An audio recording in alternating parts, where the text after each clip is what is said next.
Hey guys, welcome back to my channel. As you can tell, I have laundry on the bed. Like, I'm about to fold this laundry, but I had time right now. The twins are going to be waking up in like 20 to 30 minutes probably, and all I could think was maybe I should go ahead and film this Q&A really quick because I just finished working on the last vlog that went live about the appointment I had with the surgeon's office. I'm out of breath because I was in there talking to the camera, and now I just came in here with this laundry. So that's why there's laundry all over the place. But let's be honest, I don't have that much time to do this. But I do want to get this up because I said I would do it. So I am going to go over these questions, and it's about to storm outside. It's actually thundering. You might be able to hear it. So if you hear all that, that's what's happening outside right now. Will the implants have to be replaced at some point? And yes, no implant is forever. It's not like a permanent thing. They say around 10 to 20 years, 15 to 20 years. It just depends. If there's no issues, then normally you can get the longer out of them. Sometimes you have things happen. You know, breast plant illness is a real thing. A lot of you were like, make sure you look that up. But there's no way to really predict if it's going to happen to you or not. So you kind of have to just weigh the pros and cons and the risks and everything, which I've done. I've said this before, but my consult was almost a year ago.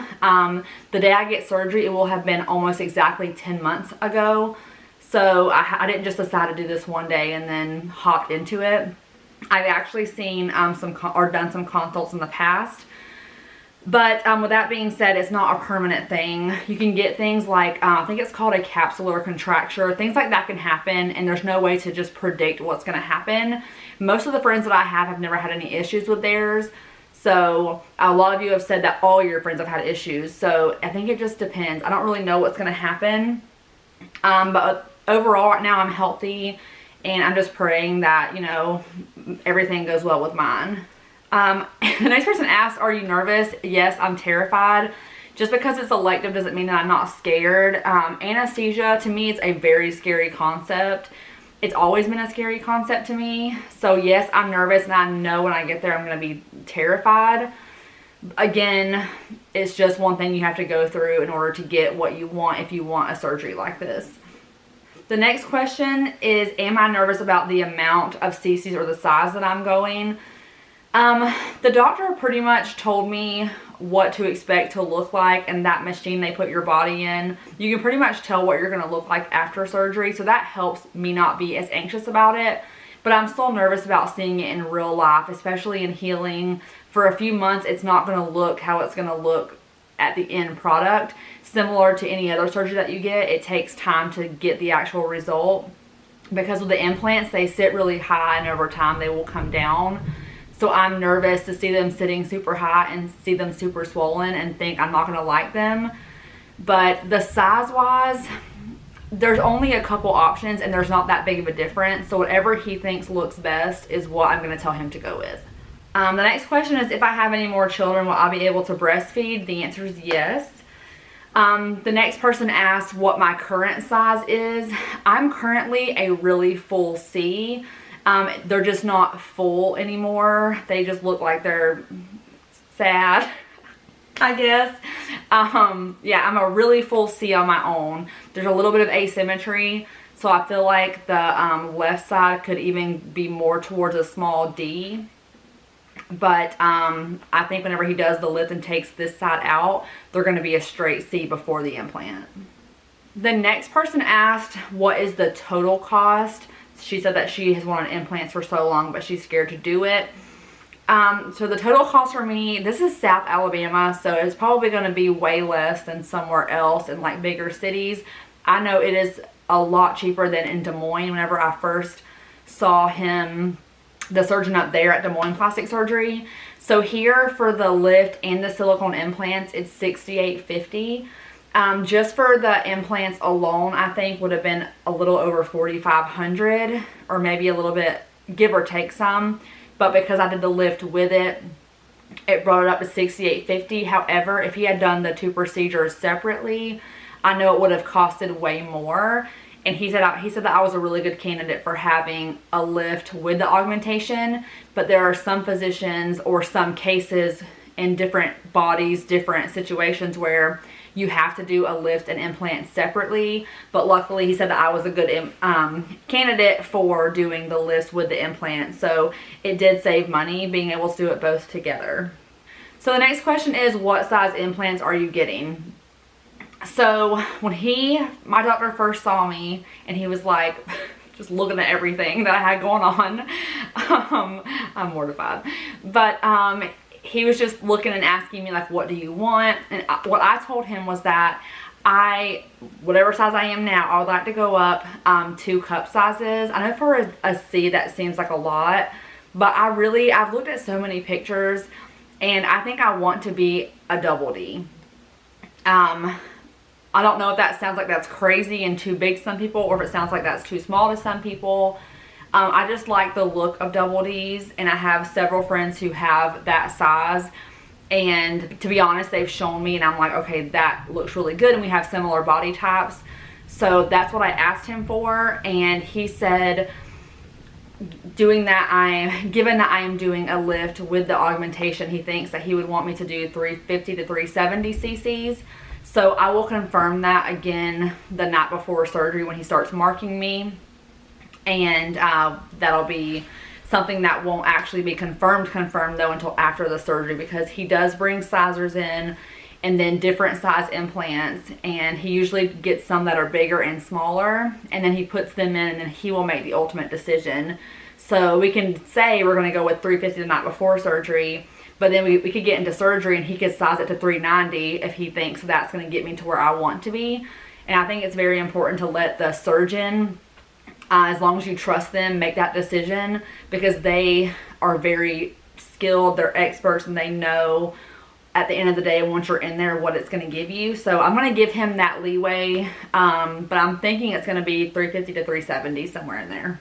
The next person asked, are your parents okay with the cost considering they helped you with the house? This is actually, I didn't expect anyone to ask me this question. Not that I'm offended by it or anything. My mom actually tried to get me to get them over Christmas break, which is when my original, so this is kind of the timeline of things. June 25th, 2020, I had a consult with the plastic surgeon's office. And we went ahead that day. I paid a deposit down, was going to go in August. However, the date in August that he booked me at, I had clinical for the following semester starting way too early, and I would not have been ready to lift anything yet. So he decided to just do it over Christmas. So I had 4 weeks without school to recover, and then I didn't have clinical until like 3 or 4 weeks into the semester. So I had plenty of time. And then at the end, about November, I said, I can't do it. I'm really feeling guilty. I want to pay for my BSN out of pocket. And my mom was like, I would just do it now. She's like, your job will pay for a BSN. Most hospitals will pay for it. And at first, I was like, give it, will they? And I just wasn't listening to her. And I was just starting to feel too much guilt. But she actually wanted me to go ahead and get it. If it was her way, I'd already have them by now.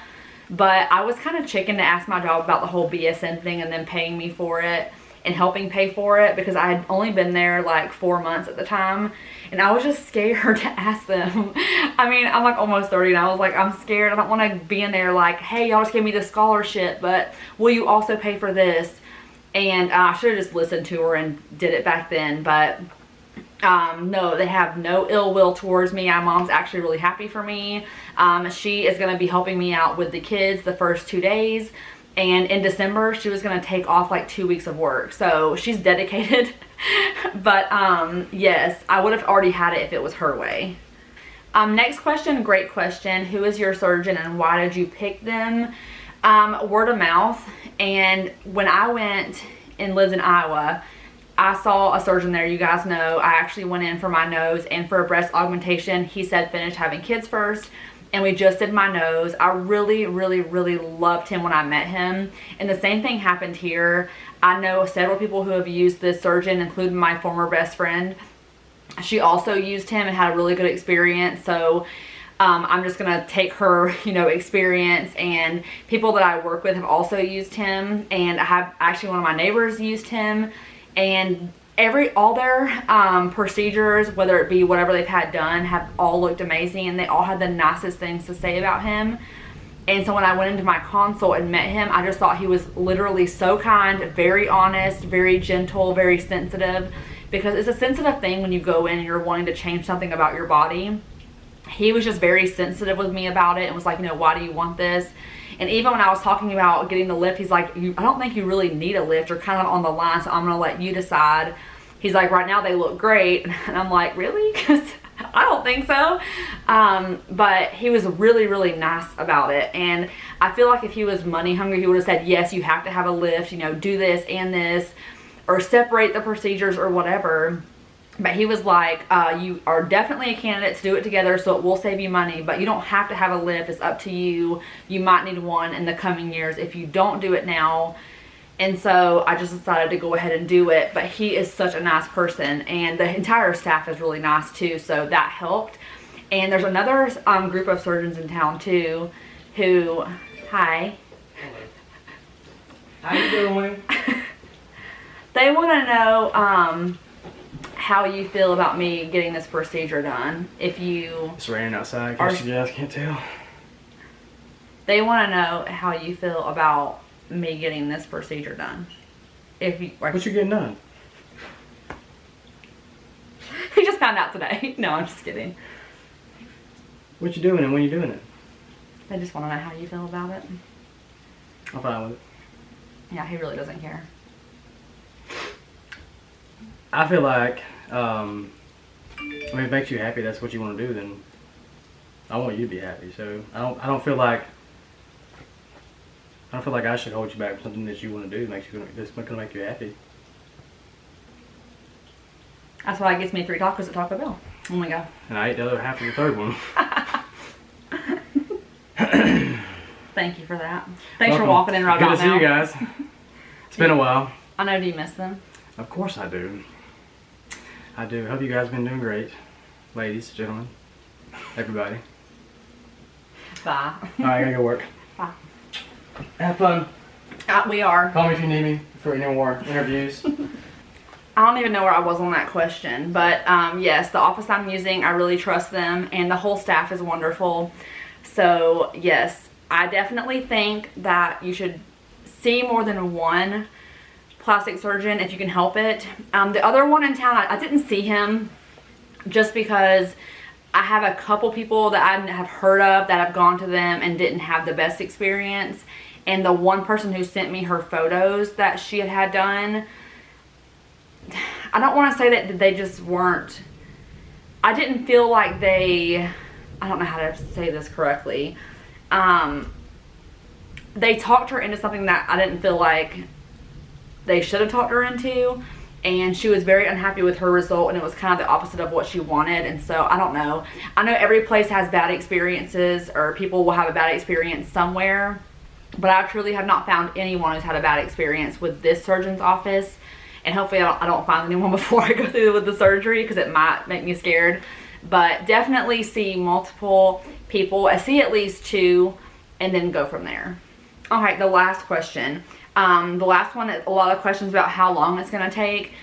I don't know how long a typical breast augmentation takes. I want to say it's about an hour and a half. But when I was asking them how long I was going to be under, the one thing I'm nervous about, you guys know, was the sedation and how long I'm going to be under. Because I know with my rhinoplasty, I was under for several hours. She told me that because I'm doing the augmentation and the lift, it's going to be between 2, 2.5, could be 3 hours. That's scary. That's just a long time to me. But she said typically 2 to 2.5 hours is how long you'll be sedated, or under for the procedure, with an hour for recovery after the fact. So, I mean, I just want them to take their time and make sure it's done right, and that I'm alive at the end of it, and that they look good at the end of it. That's really all I care about, so they can take their time. But that's how long she told me, because that was like one of the first questions I asked her, was about the sedation, and hadn't told her about my last experience when I felt like I was over sedated. But then I asked her how long it was going to be, and that's what she told me. And my nurse that does the appointments is also the same OR nurse, thank gosh, because last time I didn't see anyone I recognized in the OR besides the doctor, and as he was walking in, I passed out. So it's just, I'm just glad to know that the person that I've been seeing for these appointments and talking to will be holding my hand literally in the OR. So that's going to be all for this video. Thank you guys for all of your questions. Those were the main questions that I got, so I don't want to get into like random small questions. I want to thank you guys again so much for your support during this whole process. Y'all have been way more supportive than I thought y'all were going to be, so I'm really happy with that, and I will see you guys next time. Bye. Bye. Bye. I wonder if that caught it on camera. Huh? I wonder if that caught it, you saying bye. Okay, bye.